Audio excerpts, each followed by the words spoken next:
Persia was in ancient Iran. Today, Iran is just a country in the Middle East. But in 480 BC, it was the largest empire the world has ever seen.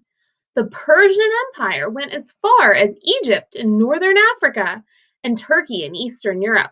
It took over Mesopotamia in the Middle East. To the east, it reached the Indus River in Asia.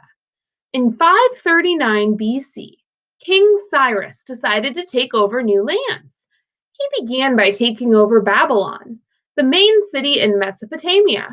The Assyrian kings before Cyrus were cruel to the people they ruled over, but Cyrus was different. One example was how he treated the Hebrews. Cyrus was a good king. Today, the Hebrews are known as the Jewish people. They had been prisoners in Babylon for around 50 years. Cyrus let them go back to their holy city of Jerusalem. Other kings had forced them to be slaves and work for their masters all their lives. Cyrus let the Hebrews choose their own way of life. He let them follow their religion. Persian kings mostly respected the traditions of the people they took over. They even borrowed some of their religious ideas. Other kings often destroyed cities they took over. Instead, Persians wanted to have more trade in their kingdom. To do this, they had everyone follow the same laws.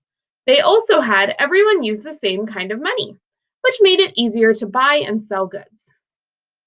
The Persian leaders put a tax on food and goods. This meant the people who were being ruled had to give the Persians money. Religious temples and churches also had to pay taxes. They never had to do this before. The Persians themselves did not have to pay taxes. Dividing up the empire. The Persian kings made a new system for ruling their large empire. They divided their empire into 20 different areas. Each one was ruled by a governor. The Persians had to give land to rich landowners. In return, the landowners had to serve Persia. They had to send their soldiers to join the Persian army. Darius I, a Persian king, built an early kind of mailing system.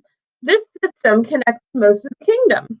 A 1,600-mile road was built from the city Sardis to Susa.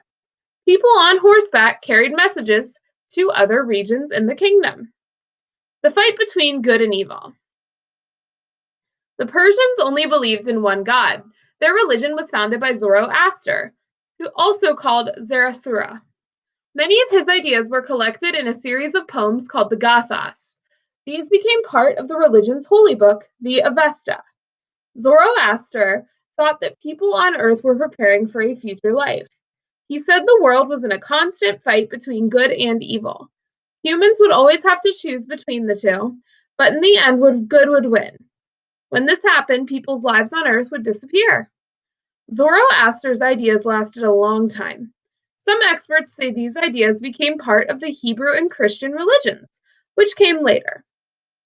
The Persians ruled well and were peaceful leaders, but their empire did not last. In 480 BC, they tried to take control of Greece and were defeated.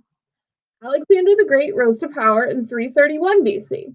He was young, intelligent, and a strong leader. He stopped the Persian Empire and completely took it over. So this concludes the reading. You will have a Google form to complete to sum up your findings for the day. Thanks, guys.